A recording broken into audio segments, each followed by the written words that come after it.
Hey guys, welcome back to Let's Play Football Manager 2016, and here we are with AC Milan, and we're in the Champions League. That's going to be coming up in a moment. First though, the league, and yeah, we're top, quite incredibly. It's been going really well. I've been not necessarily experimenting per se, but certainly trying to be a bit more positive, because I find previously that in trying to be positive in the Italian leagues just leads to conceding more goals, because obviously the Italian league Serie A is very much a defensive league. It's the defense first league. It's not, and I think this is why, certainly compared to say the Premier League, which thrives on the whole action and goals and drama whole thing. Serie A is very much the other way around. It's more sort of on defensive stability and all sort of things in between.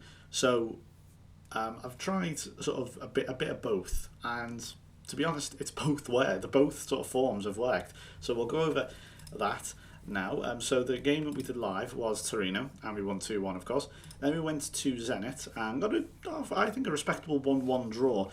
And the game was really pressing me on this, saying, "Oh, aren't you disappointed to have a 1-1 draw?" And I'm like, "Let's go to Russia and get a 1-1 draw." I think most teams would be quite happy with that, especially when you look at Zenit's team, which has the likes of Hulk and Danny and so on. Okay, yeah, sure, they're not as good as they perhaps used to be, but Bajikowski here putting us in the lead, and I think this is probably where it's getting the whole, "Oh, aren't you disappointed? Oh, you've ruined your Champions League run now." The whole. I mean, obviously it overdoes it completely, but then again, so does the media in real life. This is the ball here, and as you can see, I'm not quite sure what happened. I don't know if that sort of bounced. Yeah, it bounced off the underside of the bar, so that was a little bit frustrating. But as I say, 1-1 against Zenit in Russia, not bad. And then this was just one of those games, this Genoa game here, 80th minute. I thought we were going to ride this one out and get a horrible, scrappy little 0-0. But they were knocking on the door. This was very much like the Roma game, but they actually managed to finish. Just that little bit of quality there that really did it. And we just didn't turn up. It was, you just get these games occasionally where you just don't turn up. And, I'm sure you know what I mean. Especially, I think the best example I can give is, you go on like a 20-game win streak, or whatever. Not to say that we have, but, you go on this great win streak, and then all of a sudden, you lose 2-0, and your team plays poorly for just absolutely no apparent reason. And it was just one of those games. We've all had them. But we bounced back, and we have bounced back superbly. So we've got this 5-win streak here. First game was against Cesena, I think is how you pronounce it. Mangala, Benteke, and Ramos coming off the bench to score. We then played Atalanta in this, I believe this is actually AC Milan versus Atalanta is a derby. Jason Murillo, in his first start for Milan, grabbing 2 goals. I think he has come off the bench 2 or 3 times previously, so it wasn't technically his full debut. But once again, the centre-backs combining, Mangala and Murillo this time, to make that 1-0 after 13 minutes. And Benteke, I think, also scored. Now, I've got some bad news about Benteke. Unfortunately, he's out for 2 months, injured with Belgium, because, that's how it works. In terms of internationals. I mean, we've all had them, so I'm not going to complain. But once again, Mangala and Murillo combining, and that sealed the 3 points there for us, making it 3-0.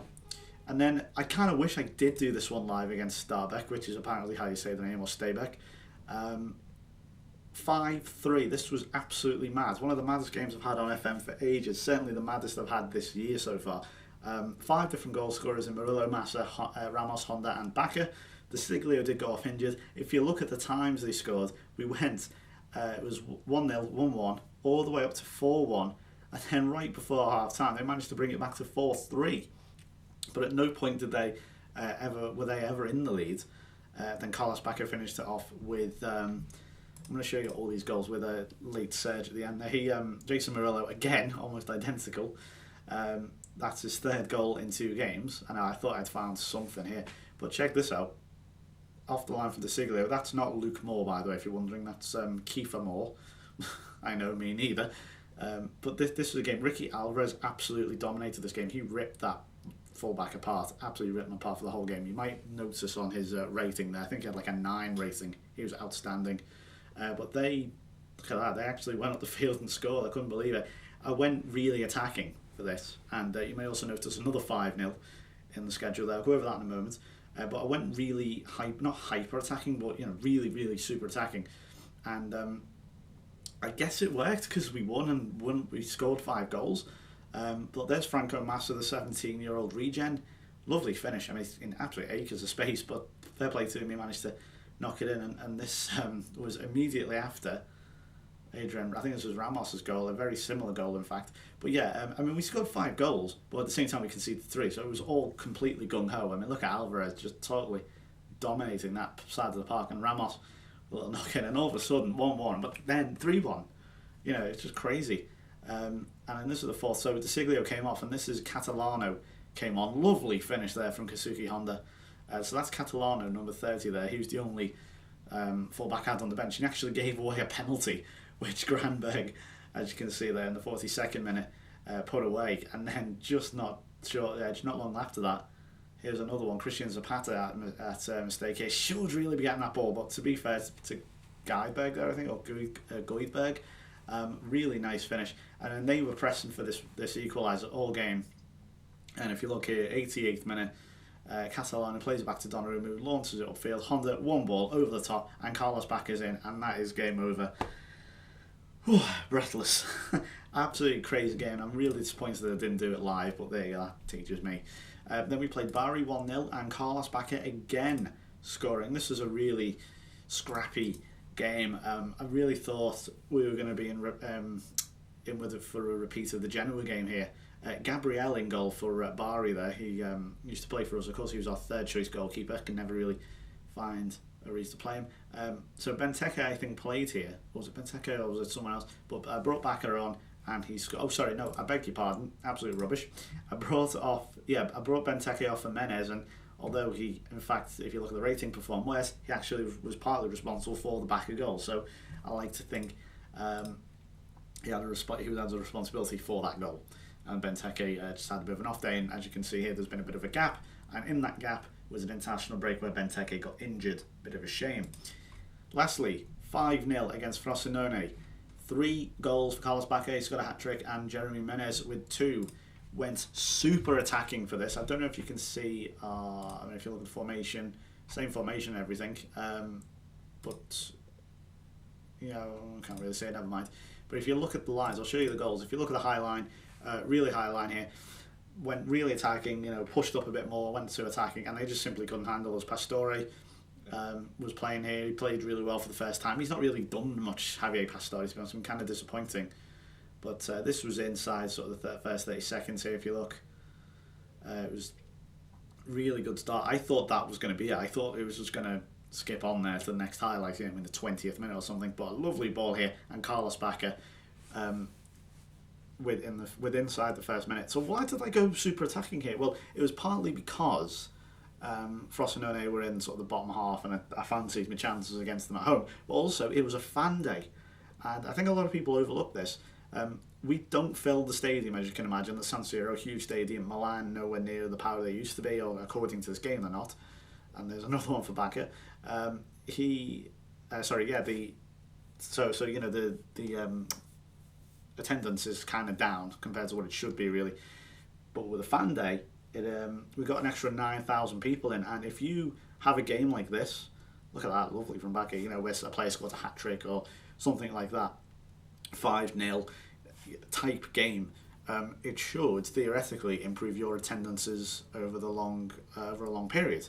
So I'm hopeful that this is going to have a positive effect on that, because it was especially if you don't know what a fan day is, it's where I think each club might vary it slightly, but for Milan at least, it was every person who attends can bring a child in at half price. So I'm not quite sure what the prices are in the Italian league, but I imagine that would be fairly cheap. So Champions League then, Group F at Benfica. Obviously we have the 2 wins. We drew against Zenit, but beat Starbeck 5-3 as you just saw. So whoever wins here could probably go top. Would I take a draw? If this was in Benfica, absolutely. If this was, now it's at home though, so I think I fancy our chances slightly. I think we might have a chance. So you see, Benteke is the only injured player at the moment. Montolivo, bizarre thing from Montolivo, and again, just completely the stupidity of the game, just showing when he turned down about 4 offers, I think, in the summer, saying, I want to fight for my place. And then he comes to me at the end of September, why am I getting first team football? And it's like, come on, really? So he is now whining again, even though I've made it very clear that he has no future, but he wanted to stay. It's just stupid, in my opinion, just totally ridiculous. So he's just, I'm going to try and sell him off at some point. If he rejects it again, I'm going to be furious. So we've got Bakker and Menez up front, Pastore, Bertolacci, Blazikowski, De Jong, ball-winning midfielders as usual. De Siglio, Mangala, Stones, Fabinho. In fact, that should be Abate, not Fabinho. For some reason, my system magic is picking Fabinho. I do use the quick pick mainly because this interface here is still pretty broken. I mean, look, you can't even see the selection. I mean, it's terrible.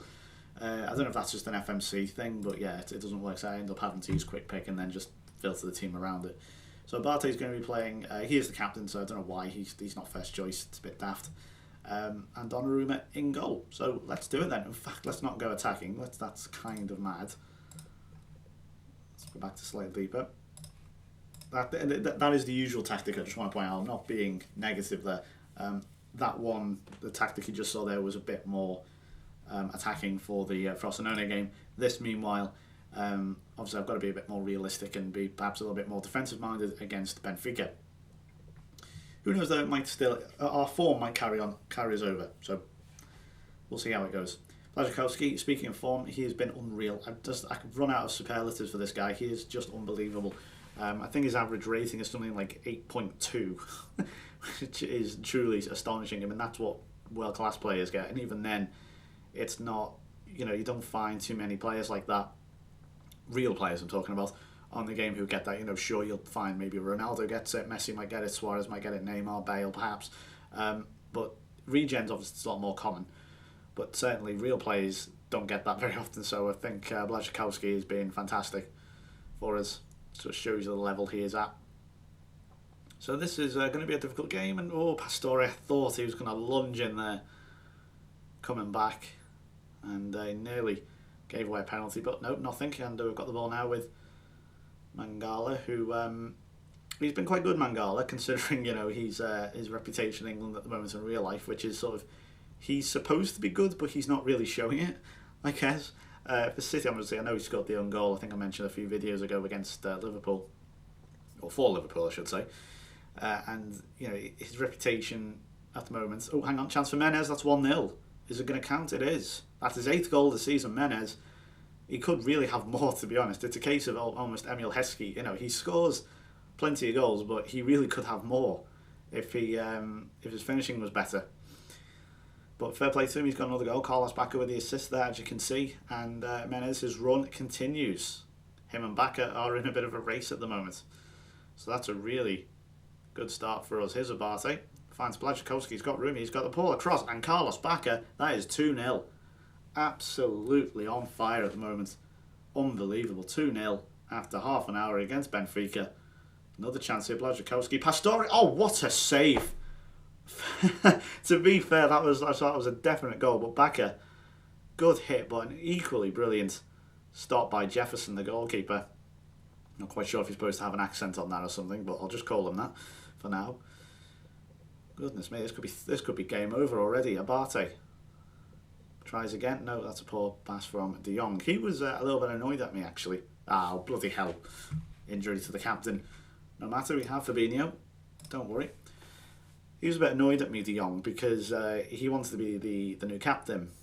Because Montalivo isn't going to be, because he's shit, let's be honest. And the reason I didn't pick him is because his lack of discipline. Speaking of which, yellow card.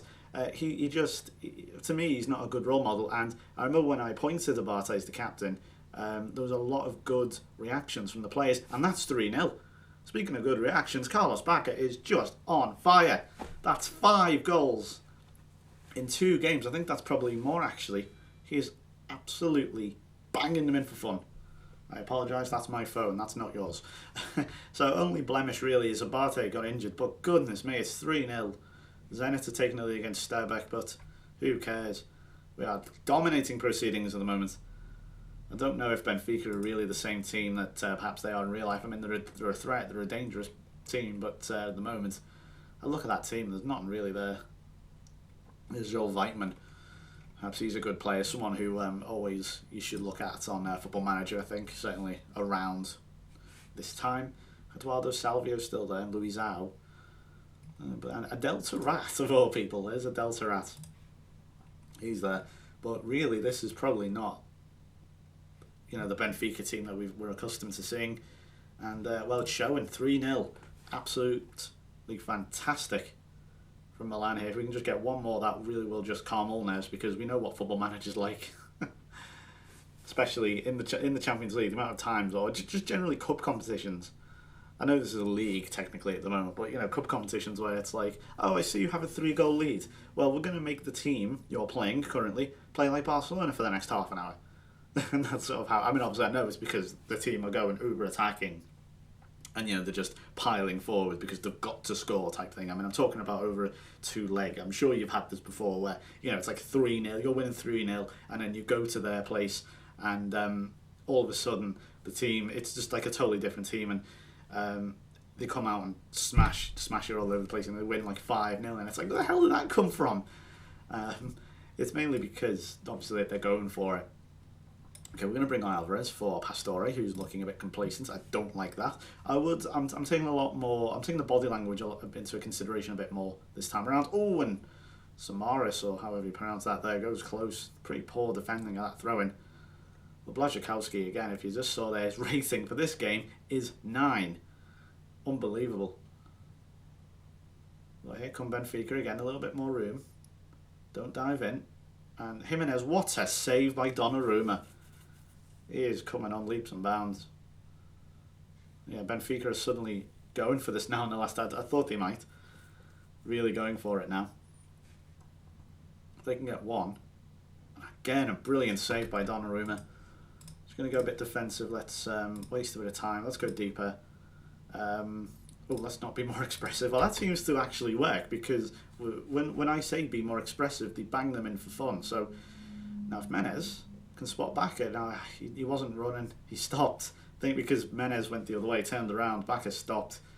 If he'd noticed him earlier, he was pretty much through. And he wouldn't have been offside because he was still in his own half. Right, so we've got 10 minutes to go here. Obviously one more would truly finish off Bakker. Błaszczykowski deserves a goal, to be fair to him. 9 rating. I will take him off just to make sure. I'll just bring on Bonaventura. I know he's not a right-sided player, but 10 minutes. Who cares? And that's Raul Jimenez being hit by the ball there. He's offside. Kind of sums it up really for Benfica. Well, I was absolutely not expecting this, but the form we're in currently, certainly the players individually, are in great form, and it's going to take some to stop us now. And let me tell you, this is when we lose the next game 1-0. And we get FM'd badly or something. Here's Gaetan. Really would rather not them score, because that would put a blemish on an excellent performance. And Ricky Alvarez doing his defensive duty there. He's really doing well over the last month or so as well. So obviously Benfica have just gone for it. So that's why they've dominated this half. And Bakker could have had another hat-trick. Still got to put a possible chance here. Ricky Alvarez can get this in the box. It's Menez. Whacks it straight to Jefferson. Well. Mangala going close. It's just all-out attack at the moment, isn't it? From both teams. Mangala heads it away. There's a minute left. And in fact, that's not it. That's going to be full-time. 3-0. No second-half goals, but it doesn't matter. Benfica came back strongly in the second half, but it was absolutely no use. And that's blown the group wide open. Look at that. Zenit have gone above Benfica now. I think that might be on goal difference. I'm not sure. I think head-to-head. We'll just make sure, is it head-to-head first? Or is it... that's the playoffs. That should be group stages. There's results between teams is the first rule of sorting them. So Barte's for a month. That's great. Donnarumma, 316 minutes. And there we go, finally. Bids from Copenhagen and Pauk for Montalivo. Let's see, hopefully he'll accept them this time. So that is a fantastic result, and we move on. We're going to play Empoli next. They are 6th in the league. There's some of our stats if you need them. So Błaszczykowski has 5 player of the match awards already. De Jong already has 4 yellow cards, and Menez has 8 goals. everything's looking good at the moment. So it was going to take a little bit of time, but I think now we're in a really good spot. And, well, we're top of the league, 2 points clear of Juventus. We've lost one, but we're on fire. We've got 15 goals. Let's have a look at the league in a bit more detail if you want to see it there. Only conceded 3, but we've scored 3 more than Juventus, so it's all pretty good right now. Thank you very much for watching then. If you enjoyed the video, please like it, and I will see you then for the next game, which will likely be nearish Christmas. Maybe, shall we try the Napoli game, or perhaps Juventus? Maybe there's the Inter game, which I'm probably not going to do live anymore since we do have our first win. Maybe the Juventus game, I think that might be interesting. See if we can get our third 1-0 victory in a row at the Juventus Stadium. That could be cool. So, yeah, we'll see about that one perhaps. And, yeah, so thank you very much for watching. I'll see you next time. Bye-bye.